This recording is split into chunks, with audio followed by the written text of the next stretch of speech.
So let's work on example 9.10. So you are given y of n equals to n plus 2.5 over n plus 1.5 squared times x of n. And we want to check for memoryless, invertible, causal, stable, time invariant, and linear. Is it memoryless? Is a memory system? What do we check for the memoryless? Time, right? So it is a memoryless. Output n only depends on the input n.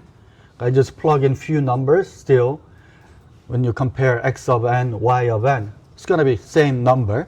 So it is memoryless. And then it is invertible. It's 1-to-1. It is 1-to-1. So if we have y, so it is invertible. It is 1-to-1. If we say y of n equals n plus 2.5 over n plus 1.5, this square, and x of n. We don't have square x of n term. So if we plug it in y of 1, for example, 3.5 over 2.5 square x of 1, it is 1-to-1. You just have a different magnitude of the x values, right? So it is 1-to-1. And it is causal because y of n output does not depend on the future input values, and it is stable. It is bounded by any solid number. When you plug in y of 0, we have magnitude something in x of 0. This is y of 1. And it is not time invariant. Why? Because when you plug it in n minus n naught in for the y, because we have n inside of this bracket, we need to have n minus n naught plus 2.5. Versus only we place n minus n naught in the x term, they are not the same because n is in the bracket. So it is not time invariant. Is it linear? So in order to test the linear, we need to put y of n and then x of n, x of 1 and x of 2. And also you can check for y1 of n, y2 of n. When you add these two, is the same as this guy?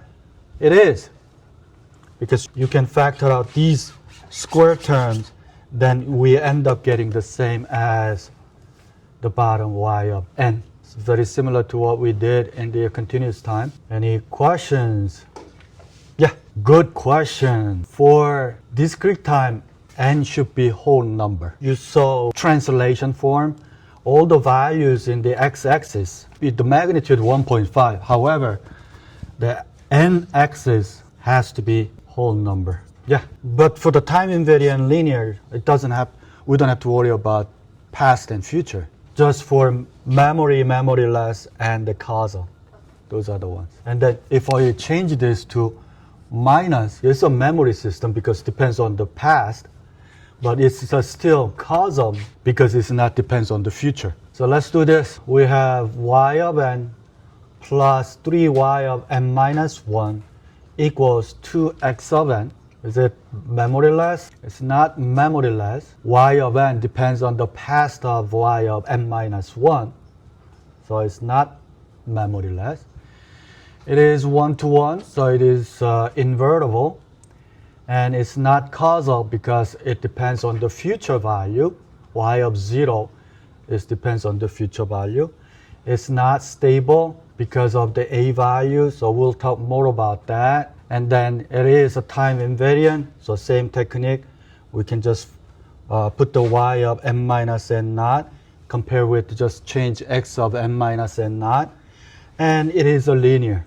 You need to develop y1 and y2, and then you add them up, see whether they are the same or not. For the stable, the coefficient a is in between -1 to 1. Okay? So if it's a fraction less than 1, then it is a stable.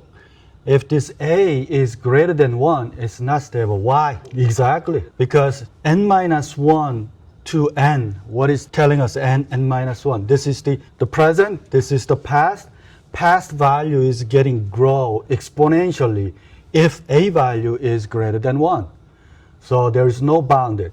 However, if a is the fraction less than 1 or negative fraction less than -1, then it's going to getting into smaller and smaller. Every time we go next timeline, we need to getting smaller and smaller as an output.